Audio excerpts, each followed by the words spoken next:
Interview নিতেছেন কেডা? এবার ওলামায়ে কেরাম এখানে আছে, আমি বলতে চাই ইন্টারভিউ কাকে নেওয়া হয়? যারে পড়াইছে না যারে পড়ায় নাই?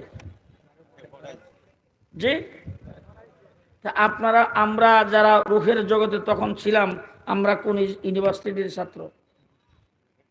ব্রহ্মপুরা মাদ্রাসা। আমরা কোথাকার ছাত্র? আমরা এক অক্ষর কোথাও পড়ছি? হ্যাঁ, তাহলে একটা অক্ষর কোন প্রাইভেট টিউরের কাছে পড়ি নাই। আমরা মাত্র আল্লাহ পাক আমাদেরকে আদমের পৃষ্ঠ থেকে সৃষ্টি করেছেন, জীবনে কোথাও লেখাপড়া করি নাই। তাইলে আল্লাহ পাক আমাদেরকে পড়ান নাই। আল্লাহ আমাদের সামনে প্রশ্ন করেছেন, আলাস্তু বিরাব্বিকুম। আমরা সবাই প্রশ্ন শুনছি তো, শোনার পরে একজনও জবাব দেয় না, সব চুপ। আদম থেকে নিয়ে মুহাম্মদুর রাসূলুল্লাহ সাল্লাল্লাহু আলাইহি সাল্লাম পর্যন্ত যত নবী পৃথিবীতে আগমন করেছেন, সমস্ত নবীর উম্মত, প্রত্যেক নবীর উম্মতেরা তার নবীর চেহারার দিকে তাকিয়ে রয়েছে। নবী যেটা বলবেন সেটাই হবে আমাদের উম্মত, আমাদের জবাব। আদম থেকে ঈসা পর্যন্ত সমস্ত নবী মুহাম্মদুর রাসূলুল্লাহ সাল্লাল্লাহু আলাইহি সাল্লামের চেহারার দিকে তাকিয়ে আছে। কারণ আজকে আমরা যারা এখানে এসেছি, আমাদের মধ্যে কেউ শিক্ষক নয়।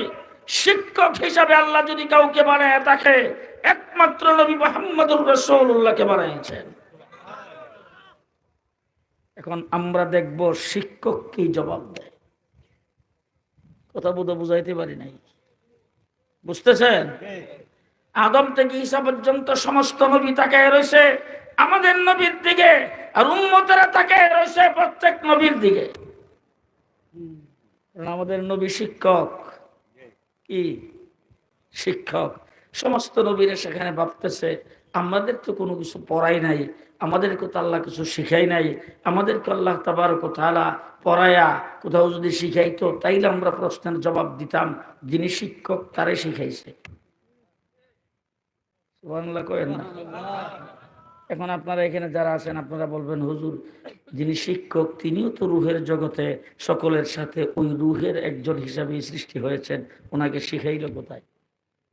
ওলামায়ে কেরামকে জিজ্ঞেস করে একটা কথা দেখেন তো, একটা ওয়াজ আপনারা কোনোদিন শুনছেন কিনা? আমরা বয়ানের ভিতরে বলে থাকি, সূরা কোরআন শরীফের ভিতরে একটা সূরা আছে, সূরা ইয়াসিন। এই সূরা ইয়াসিনটা আল্লাহ পাক পৃথিবীর সৃষ্টি হওয়ার 1 বছর আগে তেলাওয়াত করেছেন। এই কথা কোনোদিন শুনছেন? 1 বছর আগে আল্লাহ পাক সূরা ইয়াসিন নিজে তেলাওয়াত করেছেন। সূরা ইয়াসিন তেলাওয়াত করেছেন। এখন সূরা ইয়াসিন যারা তেলাওয়াত করেন, প্রথম দিক দিয়ে সূরার মধ্যে কি বলা হয়েছে? ইয়াসিন ওয়াল কুরআনিল হাকীম ইন্নাকা লামিনাল মুরসালিন। আছে না? ইন্নাকা লামিনাল মুরসালিন, নিশ্চয়ই আপনি। আমি আসলে ওলামায়ে কেরাম তো আমার চতুর্দিকে বসা, কোনো এলমি বিষয়ে আলোচনা করলে এইটা আমার জন্য ঠিক হবে না। এরপরও যেহেতু উনিও হুজুর বসা আছে, সবক শোনাইবার জন্য তো অনেক সময় একটু বলা লাগে। ইন্নাকা লামিনাল মুরসালিন, আল্লাহ বলতেছেন নিশ্চয় আপনি, নিশ্চয় আপনি রসুলদের মধ্যে একজন অন্যতম রসুল। এখন আমি আপনাদের জিজ্ঞেস করব, ভালো করে বুঝছেন কিন্তু, এখন জিজ্ঞেস করতে চাই, ইন্নাকা, কাজে অক্ষরটা, এই অক্ষরটার অর্থ হইল আপনি। এই আপনি শব্দটা ব্যবহার কোন জায়গায় হয়? একজন মানুষ আছে এখান থেকে একবারে বিশ্ব রোডে, সেই চান্দুরা, আর আপনি এখান থেকে কথা বললে এই লোকটাকে আপনি কইবেন না কইবেন হ্যাঁ সে ইমুক? কথা কয় না। আপনি আরবি গ্রামারে কাপ, এটা কোথায় ব্যবহৃত হয়? ওলামায়ে কেরাম এখানে আছে, জিজ্ঞাসা করে দেখেন কোন একজন ফজিলতপূর্ণ ব্যক্তি, সম্মানী ব্যক্তি ওই ব্যক্তিকে সামনে নিয়ে বসে যদি তার সঙ্গে সরাসরি কথা বলা হয়, সরাসরি সম্বোধন করা হয়, সেই জায়গায় আরবি গ্রামারে ব্যবহৃত হয় কা কা কা। মাদ্রাসার ছাত্র আলেম ওলামা কেরাম আমার বুলইলা আমারে কয়েন। এখন আর একটা জিনিস লক্ষ্য করে দেখেন তো, ওলামা ইকরামকে একটু ওলামা গ্রামের দিকে তাকাইয়া 30 পারা কোরআনের ভিতরে আল্লাহ পাক আল্লাহর হাবিবকে যত জায়গায় সম্বোধন করছেন, এমনি তো সম্বোধন অনেককে অনেকভাবে করছেন, আল্লাহর হাবিবকে আল্লাহ পাক যত জায়গায় সম্বোধন করে কথা বলছেন, সব জায়গায় কি বলছেন? ফালা ওয়া রাব্বিকা ফালানুওয়াল্লিয়ান্নাকা ফাওয়াল্লি ওয়াজহাকা ওয়ামা আরসালনাকা ইন্না আরসালনাকা। আছে আছে আছে না কোরআন শরীফ? অনেক লম্বা সূরা, শত শত জায়গায় কোরআন শরীফের ভিতরে এটা আছে। ফাওয়াল্লি ওয়াজহাকা শাতরাল মাসজিদাল হারাম ফাসাব্বিহ বিহামদি রাব্বিকা। আছে না?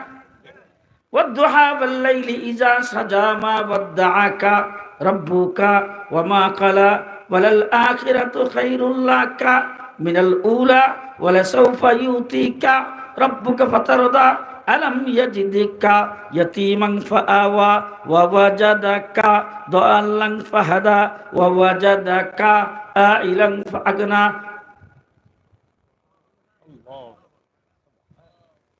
ألم نشرح لك صدرك ووضعنا عنك وزرك الذي أنقض ظهرك ورفعنا لك ذكرك فسبح بحمد ربك إنا أعطيناك।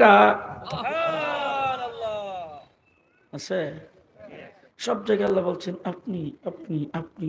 তাইলে যেখানে আল্লাহ পাক বলছেন সেখানে আল্লাহ এইভাবে বলছেন, আমার হাবিব আমার সামনে বসা আছে, কোনো বায়া ছাড়া তাকেই সম্বোধন করতে হবে। তাহলে পৃথিবী সৃষ্টির 1000 বছর আগে যদি সূরা ইয়াসিন তেলাওয়াত হয়ে থাকে, সেখানে আল্লাহ পাক নিশ্চয় আল্লাহর হাবিবকে সামনে বসায়া নিজে পড়াইছে আর বলছে, ও আমার হাবিব ইন্নাকা লামিনাল মুরসালিন, নিশ্চয় আপনি রাসূলদের মধ্যে একজন অন্যতম রাসূল। নবীরা সবাই তার দিকে তাকিয়ে আছে, পড়াইছে আল্লাহ পাক 1000 বছর আগে। উনি হইলেন আমাদের মুআল্লিম। উনি আজকে রূহের জগতে যেই জবাবটা দেয়, সেই জবাবটাই হবে আমাদের জবাব। আমার নবী মুহাম্মদুর রাসূলুল্লাহ সাল্লাল্লাহু আলাইহি সাল্লামের মাতবরি কোরআন থেকে শুরু হইলেন ওই রূহের জগতে রাসূল সাল্লাল্লাহু আলাইহি সাল্লাম সর্বপ্রথম প্রশ্নের জবাবে বলছেন বালা। সমস্ত নবীরা বলছে বালা, তামাম পৃথিবীর সমস্ত উম্মত বলছে বালা। আলোচনা শুরু করতে গিয়ে সর্বপ্রথম আলোচনা করেছেন স্বয়ং আল্লাহ। এখন আমরা শরীয়ুল আব্বাল মাস আসছে, জুসনে জুলুস বের করে রাসূলের আলোচনা করি, মিছিল করে রাসূলের আলোচনা করি, সেমিনার করে আলোচনা করি, সিরাতুন নবীর মাহফিল আলোচনা করি। এবার আসেন দেখি আল্লাহ পাক কোথায় আলোচনা করেছেন। আল্লাহ তো আলাস্তু বিরাব্বিকুম বলছেন, আমরা সবাই বালা বলছি। আল্লাহ বলছেন ঠিক আছে, যার যার জায়গায় চলে যাও, তোমাদের এখন ছুটি, তবে এখন হবে সেমিনার। সেমিনারে যারা কাট পাইছো তারা আসো। আল্লাহ তাবারক ওয়া তাআলা সেমিনার ডাকছেন। সেমিনার কিন্তু কাঠ ছাড়া হয় না। কাঠ ছাড়া হয়? সেমিনারের মধ্যে কাঠ ছাড়ে। কাফের মধ্যে কিন্তু বিষয়বস্তু লেখা থাকে কিনা? কথা আপনারা বুঝেন নাই বোধ হয়। সেমিনারের মধ্যে কাঠ হয়, কাঠের মধ্যে বিষয়বস্তু লেখা থাকে কিনা? আলোচনা কে করবেন সেটা লেখা থাকে কিনা? হ্যাঁ, আর শ্রোতা কে হবেন সেটাও লেখা থাকে। এবার নিচ দিয়া লেখা থাকে, আসার সময় গেইটে কাঠটা প্রদর্শন করে আসবেন। লেখা থাকে কিনা? কাঠ নিয়ে চেকিং হয়, গেটের মধ্যে দেখাইতে হয়। দেখাইলে কাঠটা যার হাতে পাওয়া যায় তাকেই সেমিনারে ঢুকতে দেওয়া হয়। আল্লাহ পাক আহ্বান করলেন, ও দুনিয়ার নবীরা, যাদেরকে আল্লাহ পাক নবুয়ত দিয়ে দুনিয়াতে প্রেরণ করা হবে, সেই নবীদের সেমিনার তোমরা সেখানে আগমন করো। আলোচনার বিষয়বস্তু হলো মুহাম্মাদুর রাসূলুল্লাহ, আলোচক হলেন স্বয়ং আল্লাহ। ভালো করে বুঝছেন, ভালো করে বুঝছেন। আলোচনার বিষয়বস্তু মুহাম্মাদুর রাসূলুল্লাহ। আলোচনা হলেন স্বয়ং আল্লাহ, আর শ্রোতা হলেন 1,24,000 পয়গাম্বর। 1,24,000 পয়গাম্বর সেখানে কাঠ পাইছে, কাঠ দেখায় প্রদর্শন কইরা সেমিনারের জায়গার মধ্যে যাইতে হয়েছে, আলোচনা আল্লাহর কাছ থেকে শুনবো। এই জায়গায় কিন্তু মির্জা গোলাম কাদ্দারি যাইতে পারে নাই, ঠিক আছে? হে নবী হইলে এনে যাইতো, কথা কয় না। কারণ নবী আল্লাহ যা দুনিয়াতে পাঠাইবার ইচ্ছা করছে সব আমার নবীর আগে পাঠাইছে, আমার নবীর পরে কোনো নবী নাই। ঠিক কিনা কন? ঠিক কিনা কন? কোরআন শরীফের ভিতরে সর্বপ্রথম আল্লাহ পাক তিনটা বিষয় নিয়ে আলোচনা করেছেন। একটা বিষয় হলো ইমানদার, আর একটা বিষয় হলো মুনাফেক, আর একটা বিষয় হলো কাফের। কয়টা বিষয়? তিনটা বিষয়। এবার ইমানদারের বিষয় যেখানে আল্লাহ পাক আলোচনা করছেন, সেখানে আপনারা দেখেন তো আলোচনাটা কিভাবে করছেন। ওয়াল্লাযীনা ইউমিনুনা বিমা উনজিলা ইলাইকা ওয়া মা উনজিলা মিন ক্বাবলিক। এরপরে কি? যারা পারেন পড়েন, মাঝখান একটা রয়ে গেছে, এটা শুদ্ধ পড়েন। মাঝখানে আয়াতটার কি রয়ে গেছে এটা কর। ওয়াল্লাযীনা ইউমিনুনা বিমা উনজিলা ইলাইকা ওয়া মা উনজিলা মিন ক্বাবলিক ওয়া মা উনজিলা মিন বা'দিক ওয়া বিল আখিরাতি হুম ইউকিনুন। এবার আয়াত ঠিক হয়েছে নি? এবার আয়াত ঠিক হয়েছে তো? ভালো করে বুঝছেন, ভালো করে বুঝছেন। বেশি হইলেও কোয়েন, কম হইলেও কোয়েন। ওয়াল্লাযীনা ইউমিনুনা বিমা উনজিলা ইলাইকা ওয়া মা উনজিলা মিন ক্বাবলিক ওয়া মা উনজিলা মিন বা'দিক ওয়া বিল আখিরাতি হুম ইউকিনুন।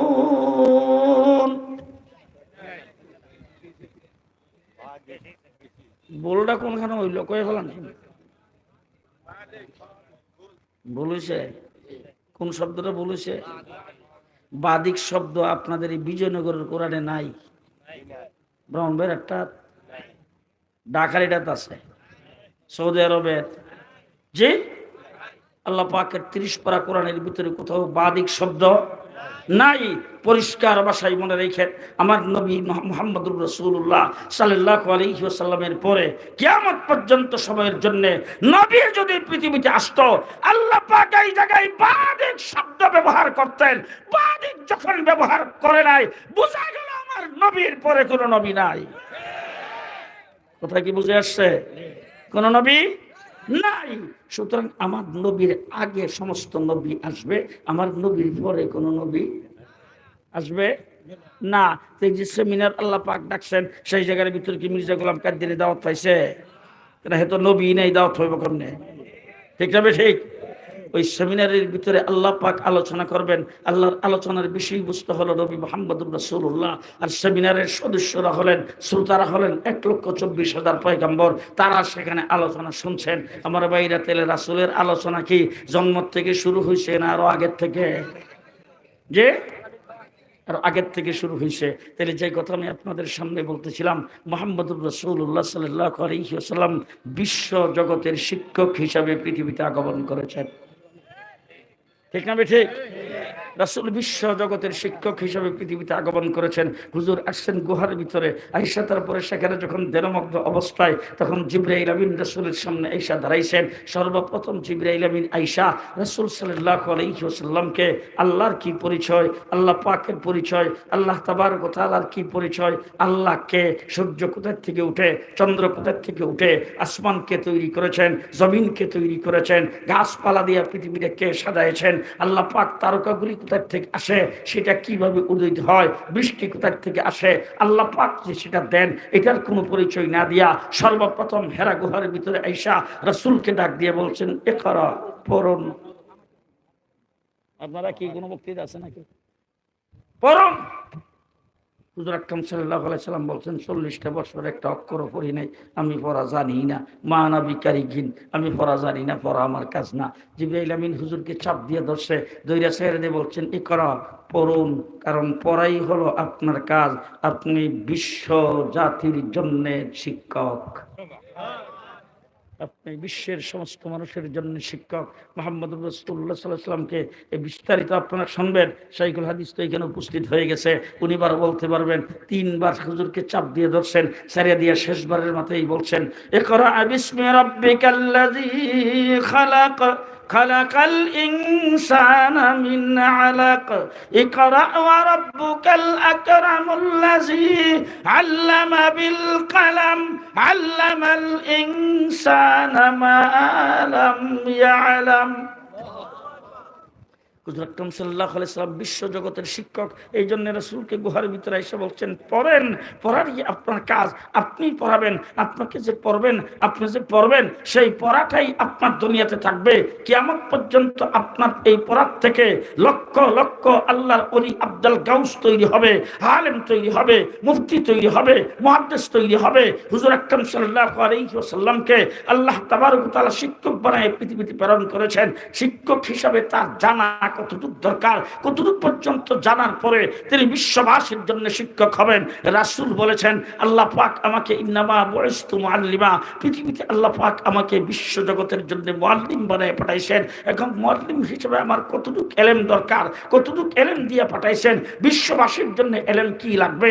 রাসূল বলছেন উতিতু উলুমাল আউয়ালিন ওয়াল আখিরিন, আল্লাহ পাক আউয়াল এবং আখিরের সমস্ত ইলম রাসূল সাল্লাল্লাহু আলাইহি ওয়াসাল্লামকে দিয়ে পাঠাইছেন।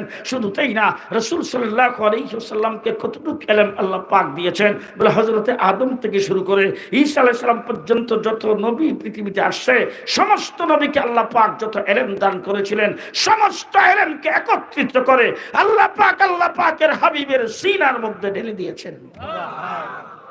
এখন আমাদের দেশে একটা স্লোগান, বড় সুন্দর স্লোগান, স্লোগানটা হলো শিক্ষা জাতির মেরুদণ্ড। এই কথাটা আপনাদের এই এলাকায় নাই, আমাদের ঢাকাতে আছে। শিক্ষা জাতির মেরুদণ্ড আছে। এখন যারা টকশো দেখেন, তৃতীয় মাত্রা দেখেন, সেখানে দেখবেন কিছু লোকজন এখানে বৈশা স্লোগানের সাথে আরেকটা স্লোগান যোগ করেছে, শিক্ষা জাতির প্রাণ, শিক্ষা জাতির, শিক্ষা জাতির প্রাণ। আমি আপনাদের পরিষ্কার ভাষায় বলতে চাই, যেই মহিলাটা, যেই মেয়েটা কলেজ ইউনিভার্সিটিতে লেখাপড়া করে, বেডরুমের ভিতরে যাইয়া তার বাবাকে ছুরিকাঘাত করে হত্যা করে, সেই শিক্ষা জাতির মেরুদণ্ড। এখন যদি কথা কেউ না বলে ডাইনি বামে তাকিয়ে দেখবেন, মনে করেন যেই শিক্ষায় শিক্ষিত হয়ে আসে বুয়েটের কম্পাসের ভিতরে আপনার মতো ছেলেকে পিটায় হত্যা করে, এই শিক্ষা জাতির মেরুদণ্ড হতে পারে না। থামেন। যেই শিক্ষায় শিক্ষিত হয়ে দেশের সম্পদকে লুণ্ঠন করে, সুইস ব্যাংকে দিয়ে অ্যাকাউন্ট করে, সেখানে পাচার করে, এই শিক্ষা জাতির মেরুদণ্ড হতে পারে না। যেই শিক্ষায় শিক্ষিত হয়ে কলমের খোসায় লক্ষ লক্ষ টাকা ডাকাতি আর চুরি করে যাইয়া বেগম পাড়াই বাড়ি বানায়, এই শিক্ষা জাতির মেরুদণ্ডের শিক্ষা হতে পারে না। আমি চ্যালেঞ্জ করে বলতে চাই, বাংলাদেশের কোন একজন আলেম বেগম পাড়াই বাড়ি করতে দেখান তো। জি, মৌলানা সাজদুর রহমান সাহেব এখন যেহেতু উনি হাইয়াতুল উলিয়ার কো চেয়ারম্যান, বেফাকের সিনিয়র সহসভাপতি, তারপর এখন যত জায়গায় যত কাজকর্ম আমাদের চলতেছে, হেফাজতে ইসলাম বাংলাদেশ, সেই বাংলাদেশের উনি সংগ্রামী মহাসচিব। উনি যেহেতু আল্লাহ পাক এত বড় বানাইছে, উনি হয়তো বেগম পাড়াই বাড়ি দুই চারটা। যে আস্তে কর, যে কোন একজন আলেম বেগম পাড়াই বাড়ি করেছে যদি কেউ দেখাইতে পারে, বাংলার সামনে আর বাইশের সামনে দাঁড়াবো না। বেগম পাড়ায় কোন একজন আলেম বাড়ি করে নাই, বাংলাদেশ থেকে 5টি টাকা পাচার করে সুইস ব্যাংকে অ্যাকাউন্ট করে সেখানে রাখে নাই, পৃথিবীর কোন জায়গায় তারা কোন ব্যাংকে টাকা পয়সা রাখে নাই। আলেমরা এই দেশপ্রেমিক হিসাবে দেশের সম্পদ তারা লুণ্ঠন করে নাই, এই দেশ থেকে কোথাও চালান করে নাই। আলেম উলামায়ে কেরাম এদেশের সুসন্তান, এদেশের সুনাগরিক। এই দেশের আলেম উলামায়ে কেরাম দেশের সম্পদ কোনোদিন লুণ্ঠন করে না। দেশের সম্পদ লুণ্ঠন করে শিক্ষিত হয়ে দেশের সম্পদ লুণ্ঠন করে, এর চাইতে বড় লুচ্চার পৃথিবীর কেউ হতে পারে। আপনাদের এই চম্পকনগর এই এলাকায় তো বোধ হয় মসজিদে জুতা চুরি হয় না, মসজিদে জুতা চুরি হয়। তো মসজিদে জুতা চুরি যে করে হেত বোধ ডক্টরেট, বিএ পাস, মেট্রিক, একবারে গন্ড মূর্খ, লেখাপড়া কিছুই জানে না, ঠিক না? ঠিক।